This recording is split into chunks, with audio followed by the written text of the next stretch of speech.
नमस्ते, स्वागत है आप सभी का मेरे YouTube चैनल UPSRLM ज्ञान पर।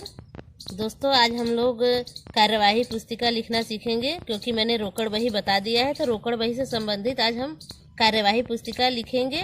और कुछ दीदियों का कहना था कि दीदी बैंक से पैसा निकालने के लिए प्रस्ताव लगता है, तो वो प्रस्ताव भी इसी कार्यवाही पुस्तिका में ही लिख दिया जाता है।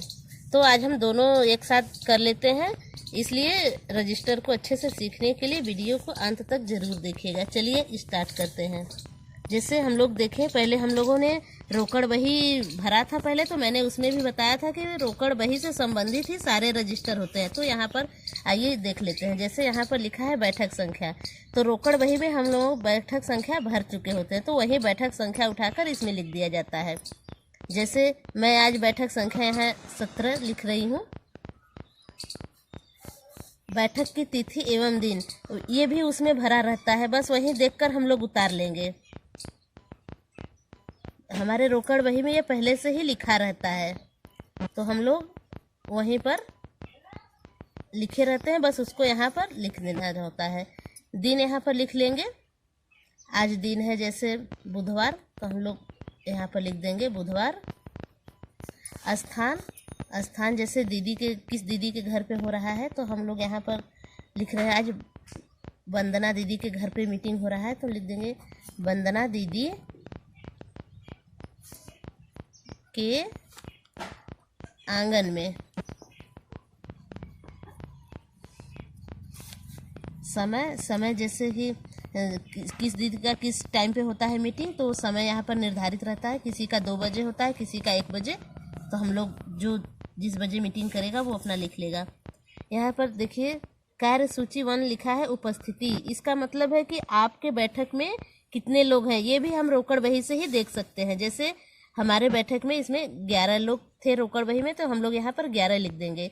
और यहाँ पर लिखा है उपस्थिति की संख्या, जैसा कि हम लोग रोकड़ बही में भर चुके हैं कि कितनी दीदी अब्सेंट है, कितनी दीदी प्रेजेंट है। तो जो दीदी प्रेजेंट रहेंगी उनका यहाँ पर लिखना है। जैसे मेरे में 10 दीदी प्रेजेंट है, तो 10 यहाँ पर लिख देंगे। और यहाँ पर लिख देंगे अनुपस्थिति की संख्या, तो 1 लोग नहीं आई है, तो यहाँ 1 लिख देंगे। और फिर इसके नीचे देखते हैं कि लिखा है अनुपस्थिति का कारण। जैसे एक दीदी नहीं आई है, तो उनका कारण यहाँ पर लिखना होता है। जैसे हम लोग लिख दिए यहाँ पर नंबर 1 डाल के, इसमें लिख दिए रीमा दीदी नहीं आई है। जो रीमा दीदी के घर के पास की हैं, वो उन्होंने बताया कि वो बीमार हैं, तो हम यहाँ पर लिख देंगे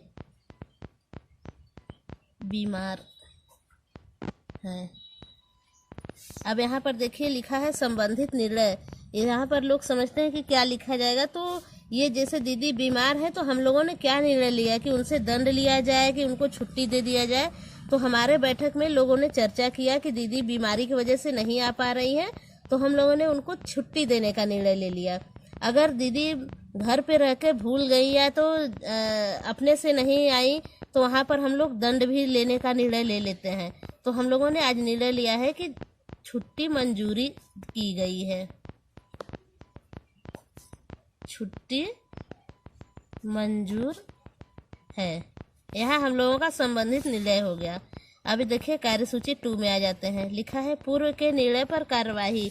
तो इसमें ये लिखा जाता है कि जैसे हमने पिछले हफ्ते बैठक किया था, तो उसमें हमने अगर कोई निर्णय लिया है तो उस पर चर्चा हुआ, काम हुआ कि नहीं। जैसे हम लोगों ने पिछली बार बैठक किया था, तो पैसा इकट्ठा हो गया था 700-800 रुपये, तो उसमें दीदी को दिया गया था कि आप ले जाकर बैंक में जमा कराओ। तो आज वो बैंक में जमा करके पर्ची लाई हैं, तो हम वो लिख सकते हैं इसमें। मतलब कि जैसे पूर्व के निर्णय का मतलब पहले के निर्णय पर कार्यवाही की, मतलब जो हम लोगों ने पहले कोई निर्णय लिया है तो उस पर काम किया कि नहीं। अगर किया है तो लिखेंगे, अगर नहीं किया है तो नहीं लिखेंगे। जैसे हम लोगों ने वहाँ बैंक में पैसा जमा किया है, तो यहाँ पर लिख देंगे बैंक में जमा नगद। यहाँ पर 500 रुपये लिख दिया जाएगा। पूर्व के निर्णय पर यह कार्यवाही हो गया। अब देखिए तीसरी में आ जाते हैं। कार्यसूची 3 में है बचत जमा। बचत जमा में ये लिखते हैं कि हम लोग ये भी रोकड़ बही से ही हम लोग देखकर लिख सकते हैं। जैसे हम लोगों ने वहाँ बचत जमा किया हुआ है, तो पहले यहाँ पर लिखा जाएगा कि हम लोग 11 लोग हैं, तो 10 रुपये के हिसाब से मेरा आता है 110 रुपये। आज उतरना है पैसा।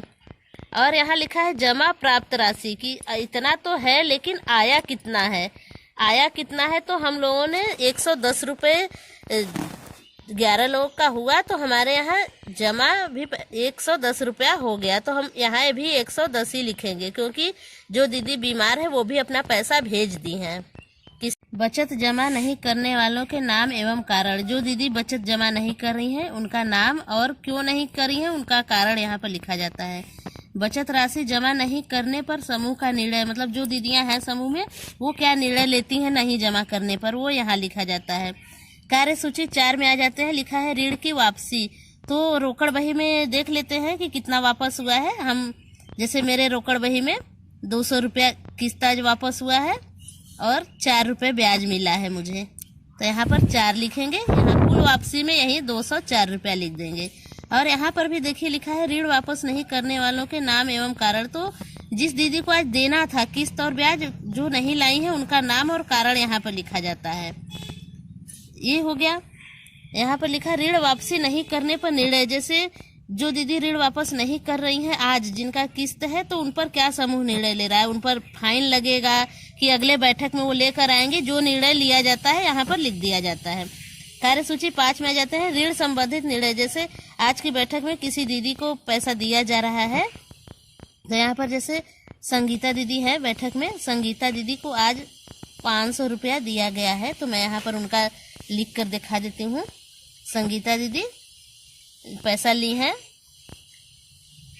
खली चूनी लाने के लिए, गाय रखी है दीदी, तो वो गाय का चारा लाने के लिए 500 रुपये का ऋण ली है, तो उनका हम लिख ले रहे हैं। यहाँ पर देखिए यहाँ लिख गया 500 रुपया ये हो गया।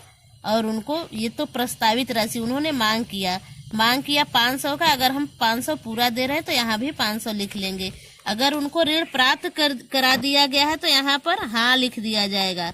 अगर उन्होंने मांग किया होता, उनको ऋण नहीं मिला होता, तो यहाँ पर नहीं लिख दिया जाता। उन्होंने कहा है कि मैं 2 किस्तों में वापस कर दूंगी। वैसे तो समूह में 12 किस्तों का नियम है, लेकिन ये दीदी बोल रही है कि मैं 2 ही किस्त में वापस करूंगी, तो मैं इनका 2 किस्त यहाँ पर लिख रही हूँ। ठीक है। अब आगे यहाँ पर लिखा है मुख्य चर्चा।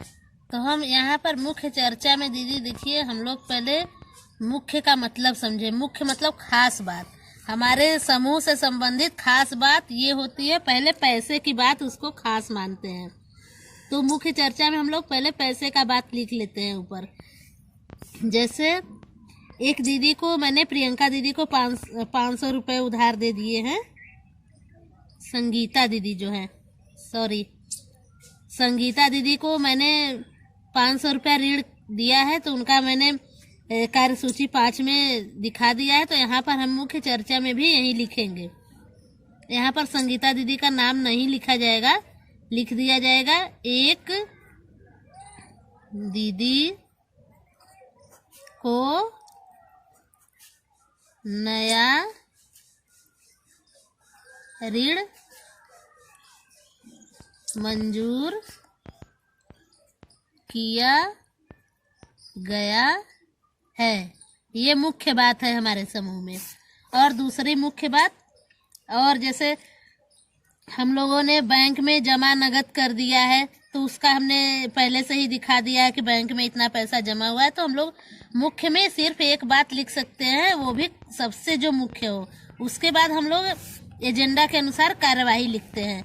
तो यहाँ पर एजेंडा पहले से हम लोग बनाए रहते हैं, जैसे प्रार्थना हो गया, परिचय हो गया, शपथ हो गया, उसके बाद की कार्यवाही हम लोग अभी यहाँ पर ऐसे लिखते हैं। देखिए दीदी, हम जैसे कार्यवाही लिखते हैं अपने समूह का, ऐसे ही वीडियो में बता रहे हैं।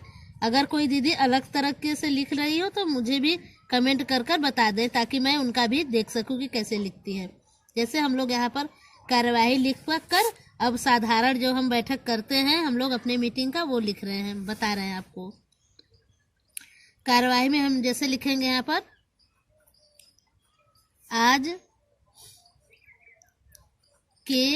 आज की बैठक में, मैं लिखकर पूरा बता रही हूँ, ऐसे बोलकर भी बता सकते, लेकिन जो दीदी अभी नई नई है वो देख लेंगी तो उनको समझ में आ जाएगा। आज की बैठक में सभी दीदी समय से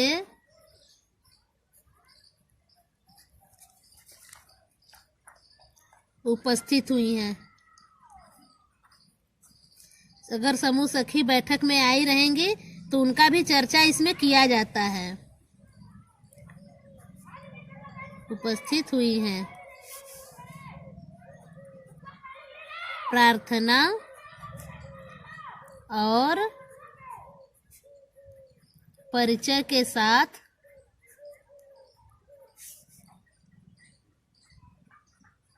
बैठक की शुरुआत की गई है।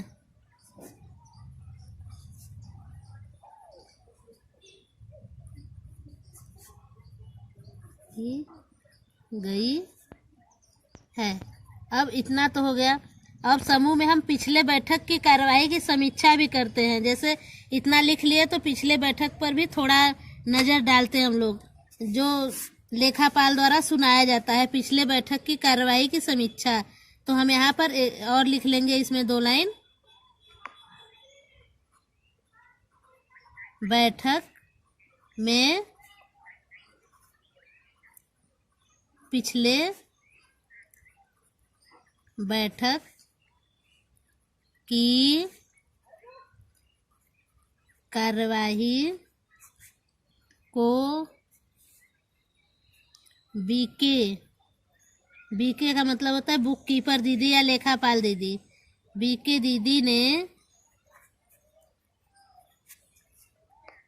पढ़कर सुनाया है। उपस्थित दीदियों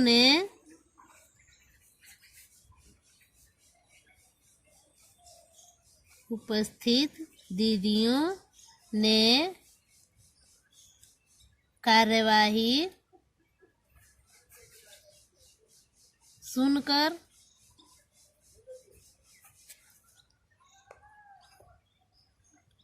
विचार विमर्श के बाद पुष्टि की है। इसका मतलब ये होता है कि जो पिछले बैठक में हम लोग बैठक किए हैं तो लेखापाल दीदी ने वही चीज लिखा है कि कुछ अलग से लिख दिया है। इसका विचार विमर्श किया जाता है कि हम लोगों ने जो बैठक में बातचीत किया था आखिर दीदी ने वही लिखा है, कुछ दूसरा तो नहीं लिख दिया है। अगर सही सही लिखा रहेगा तो उसको हम पुष्टि कर देंगे कि मतलब सही है। उसके बाद आज के बैठक की शुरुआत करते हैं। आज के बैठक में जैसे संगीता दीदी ने खली चूनी के लिए पैसा लिया, उसके बारे में बात कर लिए। कुछ रोजगार से संबंधित बात कर लिए, वो लिख लेंगे। और दीदियों को बता रहे हैं सभी बैठक में एक ही बात नहीं लिखी जाती है।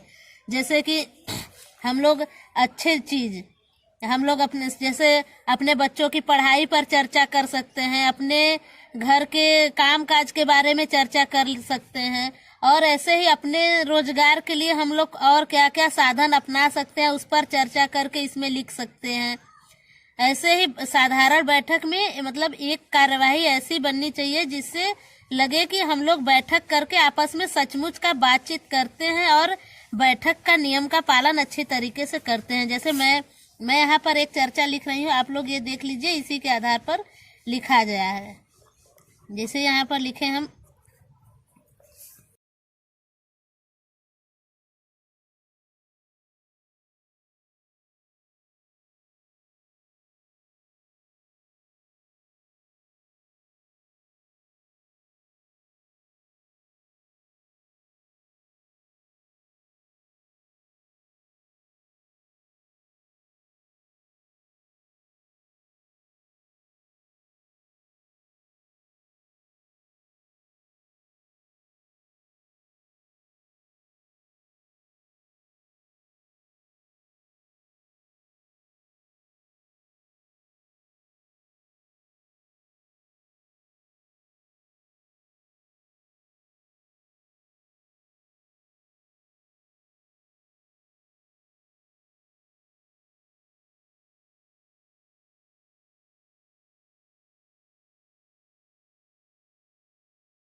आदेश पर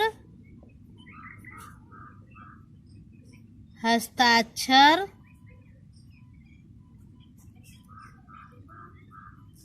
करवाकर समाप्त किया जाता है। देखिए, मैंने अपने हिसाब से बैठक का कार्यवाही लिखने का तरीका बताया है। अगर दीदी लोग को ट्रेनिंग भी मिलती है, अगर ट्रेनिंग में और तरीके से बताया जाता है तो वो लिख सकती हैं। अब देखिए आगे इसमें जो भी जितने सदस्य रहेंगे, पदाधिकारी रहेंगे, उनका हस्ताक्षर करवाया जाएगा। फिर यहाँ पर नीचे व्यक्ति का नाम लिखा है। व्यक्ति का नाम उस व्यक्ति का नाम लिखा जाता है जिसके अंडर में, मतलब कि जिसके घर पर बक्सा रखा गया है और उसमें पैसा रखा गया है, उसका नाम यहाँ पर बक्से में कितने पैसे हैं वो लिखा जाएगा। अगर बैंक के लिए पैसा निकाला गया है तो यहाँ पर लिख लेंगे और यहाँ दिनांक लिखा जाएगा। फिर यहाँ अध्यक्ष का हस्ताक्षर, सचिव का हस्ताक्षर, कोषाध्यक्ष का हस्ताक्षर और यहाँ जो लेखापाल दीदी लिखती हैं रजिस्टर, उनका हस्ताक्षर होना चाहिए। और यहाँ पर समूह का मोहर लगाना भी जरूरी है। और सभी लोग ध्यान दें, अगर जिस बैठक में समूह सखी दीदी आई हैं तो उनका भी हस्ताक्षर यहाँ पर करवा लेना चाहिए। इससे पता चलता है कि दीदी कब कब बैठक में आई हैं और उनका चर्चा भी यहाँ पर कर देना चाहिए। ठीक है। अगर इसमें कुछ भी नहीं समझ में आता है तो दीदी लोग आप कमेंट करके या सीधे डायरेक्ट फ़ोन करके भी पूछ सकती है मुझसे। मेरा नंबर डिस्क्रिप्शन बॉक्स में दिया रहेगा।